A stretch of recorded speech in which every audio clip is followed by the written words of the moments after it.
నమస్తే welcome to V2 news ముందుగా headlines చూద్దాం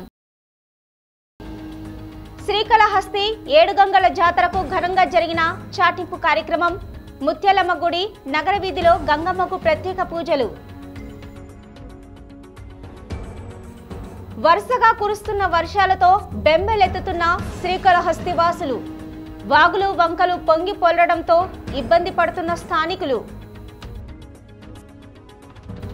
కేంద్ర ప్రభుత్వం తీసుకొని వచ్చిన వ్యవసాయ బిల్లుకు వ్యతిరేకంగా రేపు భారత్ బంద్ కార్యక్రమ నిర్వహణ కోసం శ్రీకాళహస్తిలో రౌండ్ టేబుల్ సమావేశం నిర్వహించిన వివిధ ప్రజా సంఘాలు ఏలూరులో అంతుపట్టని వ్యాధితో ఆసుపత్రిలో చేరుతున్న పలువురు స్థానికులు బాధితులను పరామర్శించిన ముఖ్యమంత్రి జగన్ తిరుమల ఆది వరాహస్వామి గర్భాలయ గోపురానికి బంగారు పూత పనులకు ఆటంకం లేకుండా బాలాలయ మహా సంప్రోక్షణ ప్రారంభించిన అర్చకులు శ్రీకాళహస్తి పట్టణంలో బుధవారం 7 గంగమ్మల జాతర జరగనుంది. దీనికి సంబంధించి ఆదివారం రాత్రి చాటింపు కార్యక్రమం నిర్వహించారు. ముత్యాలమ్మ గుడి వీధిలోని గంగమ్మ గుడిలో పూజలు చేసిన తర్వాత నగరి వీధిలో ఉన్న గంగమ్మ రాతికి ప్రత్యేక పూజలు చేశారు. రాష్ట్ర వ్యాప్తంగా ప్రత్యేక గుర్తింపు పొందిన 7 గంగమ్మల జాతర బుధవారం శ్రీకాళహస్తిలో జరగనుంది. ఇందుకోసం జాతర కమిటీ ఆధ్వర్యంలో ఆదివారం రాత్రి చాటింపు కార్యక్రమం జరిగింది. ముత్యాలమ్మ గుడి వీధిలో ఉన్న గంగమ్మ ఆలయం వద్ద ప్రత్యేక పూజలు నిర్వహించారు. ఆ తర్వాత నగరి వీధిలో గంగమ్మ వద్ద కూడా ప్రత్యేక పూజలు చేశారు. గంగమ్మ రాతిని పసుపు కుంకుమలతో అలంకరించి దీపాలు వెలిగించి ప్రత్యేక నైవేద్యాలు ఏర్పాటు చేశారు. కరోనా కారణంగా ఈసారి ఏకాంతంగా నిర్వహించడానికి ఏర్పాట్లు జరుగుతున్నాయి. మంగళవారం అర్ధరాత్రి తర్వాత జాతర కమిటీ ఆధ్వర్యంలో పసుపు ముద్దల ఊరేగింపు జరుగుతుంది. 7 ప్రాంతాల్లో గంగమ్మలు నిలిచే ప్రాంతాల్లో పసుపు ముద్దలను ఏర్పాటు చేస్తారు. భక్తులు వీటిని దర్శించుకోవలసి ఉంటుంది.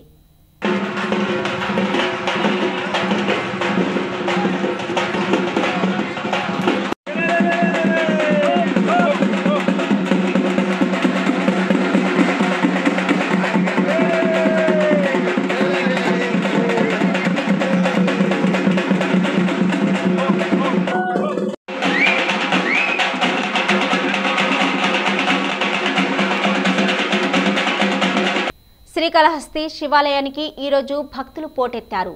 కార్తీక మాసం 4వ సోమవారం సందర్భంగా తెల్లవారుజాము నుంచే భక్తుల రద్దీ మొదలైంది.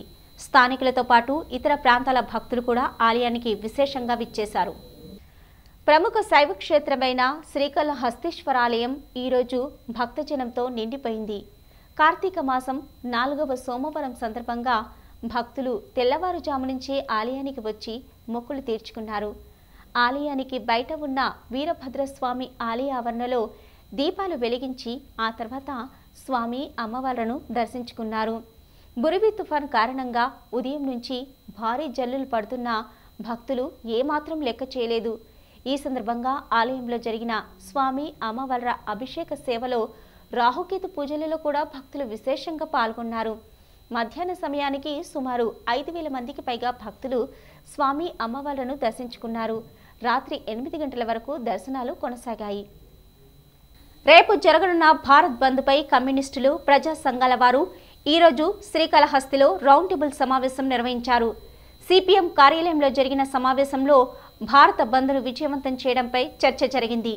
కేంద్ర ప్రభుత్వం ఇటీవల తీసుకొచ్చిన వ్యవసాయ బిల్లులను రద్దు చేయాలనే డిమాండ్తో దేశవ్యాప్తంగా రైతులు ఉద్యమాలు చేస్తున్నారు. గత 12 రోజులుగా ఢిల్లీలో రైతులు ఆందోళన కార్యక్రమాన్ని నిర్వహిస్తున్నారు. వీరికి సంఘీభావంగా రేపు దేశవ్యాప్తంగా భారత్ బంద్ జరగనుంది. దీనిపై చర్చించడానికి ఈరోజు శ్రీకాళహస్తి పట్టణంలోని సిపిఎం కార్యాలయంలో రౌండ్ టేబుల్ సమావేశం జరిగింది. గత 12 రోజులుగా రైతులు ఆందోళన చేస్తున్న కేంద్రం ఏమాత్రం పట్టించుకోవడం లేదని నాయకులు విమర్శించారు. ఇప్పటికే అన్ని విధాల నష్టపోయిన రైతులకు మరింత నష్టం చేయడానికి కేంద్రం ప్రయత్నిస్తుందని ఆరోపించారు. వ్యవసాయ బిల్లులను రద్దు చేసే వరకు ఉద్యమం కొనసాగిస్తామని ప్రభుత్వాన్ని హెచ్చరించారు. ఈ సమావేశంలో సిపిఐ, సిపిఎం, ప్రజా సంఘాలకు చెందిన మణి, గురువయ్య, కోటయ్య, వెంకటయ్య, శ్రీకాంత్ తదితరులు పాల్గొన్నారు. జరగబోయేటటువంటి దేశవ్యాప్త బంద్ను జయప్రదం చేయాలనేసి శ్రీకాళహస్తి నియోజకవర్గంలో వామపక్ష పార్టీలు, అదేవిధంగా లౌకిక శక్తులు ఉన్నటువంటి పార్టీలు, ప్రజా సంఘాలు, దళిత గిరిజన సంఘాలు నాయకులందరితో కలిసి చర్చించడం జరుగుతూ ఉంది. ఈ దేశంలో ఉన్నటువంటి బీజేపీ ప్రభుత్వం, జై కిసాన్, ఈ దేశానికి వెన్నెముక రైతే అన్నటువంటి ప్రభుత్వం ఈ రోజు నల్ల చట్టాలను 3 చట్టాలను తీసుకొచ్చి రైతులకు ఉరివేసే విధంగా ఈ రోజు కేంద్ర ప్రభుత్వం, బీజేపీ ప్రభుత్వం ఈ చట్టాలను తీసుకొని వచ్చి రైతు మెడలకు ఉరితాడు వేయడం జరుగుతూ ఉంది. దీనికి రేపు దేశవ్యాప్తంగా వామపక్ష పార్టీలు, రైతు సంఘాలు, అదేవిధంగా వ్యవసాయ కార్మిక సంఘాలన్నీ రేపు ఈ కార్యక్రమాన్ని చేపట్టాలనేసి పిలుపునిచ్చారు. వరుస తుఫాన్ల కారణంగా జిల్లాలోని పలు ప్రాంతాల్లో ప్రజలు ఇబ్బందులు పడుతున్నారు.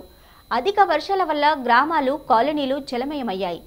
ప్రజలు ఇబ్బంది పడకుండా కొందరు దాతలు సహాయ సహకారాలు అందిస్తున్నారు. నివర్ తుఫాన్, బురివి తుఫాన్ల కారణంగా ప్రజలు అనేక అవస్థలు పడుతున్నారు. భారీ వర్షాలు కురుస్తుండటంతో జలాశయాలు నిండిపోయాయి. మిగులు నీళ్లు కాలనీలను, గ్రామాలను ముంచెత్తుతున్నాయి. ఈ సందర్భంగా పలువురు దాతలు ఆదుకుంటున్నారు. అటువంటి వారికి కొందరు సహాయ సహకారాలను అందిస్తున్నారు. ఏర్పేడు మండలం పోతుమానగుంట, కృష్ణగిరి కాలనీలలోని గిరిజనులు కూడా తుఫాన్ల కారణంగా ఇబ్బంది పడుతున్నారు. యువ సమాజ నిర్మాణ సంస్థ అధ్యక్షుడు వెంకటేశ్వరరావు ఆధ్వర్యంలో బియ్యము, బట్టల పంపిణీ కార్యక్రమం జరిగింది. ప్రజలకు బియ్యము, బట్టలను పంపిణీ చేశారు. ఈ కార్యక్రమంలో వెంకటరత్నం, అభిరామ్, బాలయ్య తదితరులు పాల్గొన్నారు. సెట్టిపల్లి గ్రామానికి చెందిన కిరణ్ సహాయ సహకారాలతో కార్యక్రమాన్ని నిర్వహించామని వెంకటేశ్వరరావు తెలిపారు. తుఫాను కారణంగా చిత్తూరు జిల్లాలోని ప్రజలు అవస్థలు పడుతున్నారు. జల వనరులు నీటి నిండిపోవడంతో మిగులు నీళ్లు గ్రామాలపైకి వస్తున్నాయి. దీంతో ప్రజలు ఇబ్బందులు పడుతున్నారు. సమస్యలు పరిష్కరించడానికి ప్రయత్నాలు చేస్తున్నారు. గత నెల చివరి వారంలో నివర్ తుఫాన్ కారణంగా భారీ వర్షాలు కురిశాయి. దీంతో చిత్తూరు జిల్లాలోని అన్ని జల వనరులు నిండిపోయాయి. కొన్ని చోట్ల ఇప్పటికీ ప్రమాదకరంగానే ఉన్నాయి. మండల కేంద్రమైన ఏర్పేడు గ్రామానికి చెందిన చెరువు కలుజు నీళ్లు గ్రామంలోకి వచ్చాయి. దీనివల్ల పోలీస్ స్టేషన్, పల్లి వీధి, మరికొన్ని ప్రాంతాలు జలమయమయ్యాయి. ఈ నీటిని బయటకు పంపడానికి స్థానికులు అనేక విధాలుగా ప్రయత్నించారు. అయితే వీలు కాలేదు. దీంతో నివాసముంటున్న ప్రజలు ఇబ్బందులు పడ్డారు. మోకాళ్లోతు నీటిలో నడుస్తూ అనారోగ్యానికి గురయ్యారు. చివరకు జేసీబీ యంత్రాలతో కాలువ తవ్వి నీటిని తరలించడం జరిగింది. దీంతో స్థానికులు ఊపిరి పీల్చుకున్నారు. వరుస తుఫాన్ల కారణంగా ప్రజల అవస్థలు అన్నీ ఇన్ని కావు. గత నెల చివరి వరకు నివర్ తుఫాన్, ఈ నెలలో బురివి తుఫాన్ ప్రతాపం చూపాయి. భారీ వర్షాలు పడుతుండటంతో వాగులు, వంకలు పొంగి పొర్లుతున్నాయి. ప్రజలు నానా అవస్థలు పడుతున్నారు. భారీ వర్షాలు పడుతుండటంతో ప్రజలు ఇబ్బందులకు గురవుతున్నారు. చెరువులు పూర్తిగా నిండిపోవడంతో వాగులు, వంకలు ప్రమాదకరంగా మారుతున్నాయి. జనజీవనానికి ఇబ్బందులు తలెత్తాయి.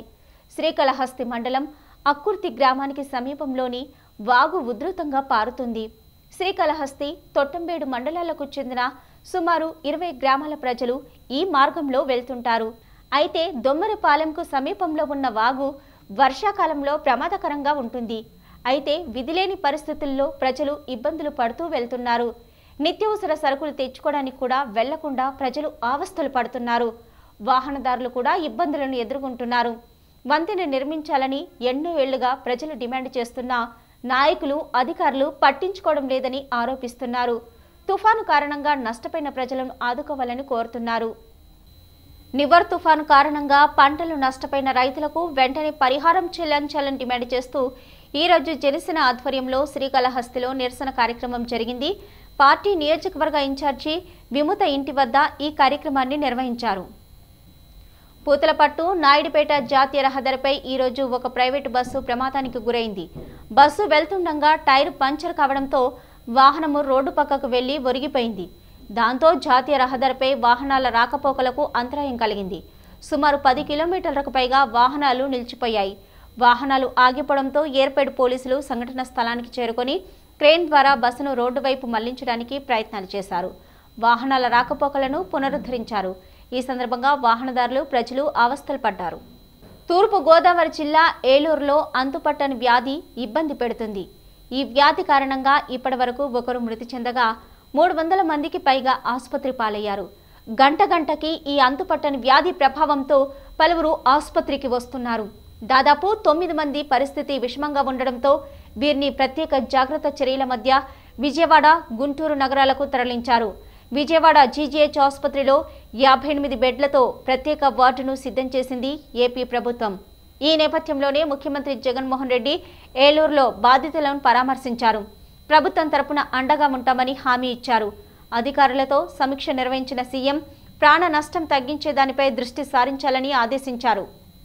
బంగాళాఖాతంలో ఏర్పడుతున్న అల్పపీడనాలు తుఫానుగా మారుతున్నాయి. ఈ ప్రభావం కారణంగా ఇప్పటికే గత 10 రోజులుగా దక్షిణ ఆంధ్ర జిల్లాలు భారీ వర్షాలను చవిచూస్తున్నాయి. ఈ నేపథ్యంలోనే తాజాగా మరో అల్పపీడన ప్రభావం ఉండే అవకాశం ఉన్నట్లు వాతావరణ శాఖ అధికారులు హెచ్చరిస్తున్నారు.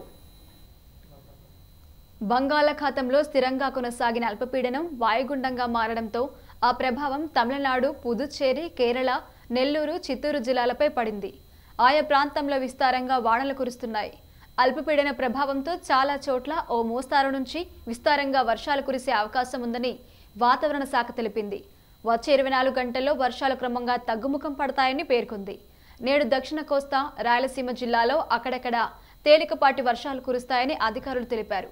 ఇక రామనాథపురానికి నైరుతి దిశగా 40 కిలోమీటర్ల దూరంలో గల్ఫ్ ఆఫ్ మన్నార్ వద్ద అల్పపీడనం స్థిరంగా ఉంది. బురేవి తుఫాన్ కారణంగా తమిళనాడులో 7 ప్రాణాలు కోల్పోయారు.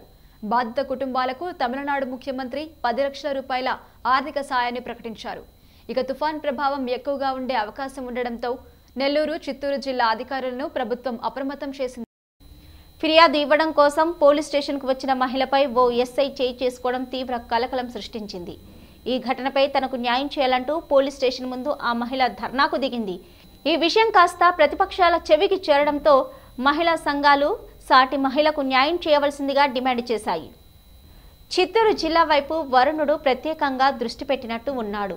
ఎన్నడూ లేని విధంగా వరుణుడు ధాటికి జిల్లా కకావికలమవుతుంది. జిల్లాలోని అన్ని జలాశయాలు నిండిపోయి దిగువ ప్రాంతాలకు నీళ్లు వెళ్తున్నాయి. ఇక తిరుమలలో అయితే వరుణ ప్రతాపం మరీ ఎక్కువగా ఉంది. వర్షం ధాటికి భక్తుల సంఖ్య కూడా కాస్త తగ్గడంతో స్వామివారిని తొందరగా దర్శించుకుంటున్నారు భక్తులు. తిరుమల వెంకన్న క్షేత్రం వర్షంలో తడిసి ముద్దవుతుంది. గత 10 రోజులుగా కురుస్తున్న వర్షాలకు తిరుమల పూర్తిగా జలకలను సంతరించుకుంది. టీటీడీ ఆధ్వర్యంలో ఉన్న అన్ని నీటి ప్రాజెక్టులు గరిష్ట స్థాయికి నీటి మట్టం చేరుకుంది. శేషాచలం అడవిలోని జలపాతాలు, జలధారలు పుష్కలంగా ప్రవహిస్తున్నాయి. ఇక తిరుపతిలో అయితే ఆగకుండా కురుస్తున్న వర్షాలకు భక్తులు కాస్త ఇబ్బంది ఎదుర్కొంటున్నారు.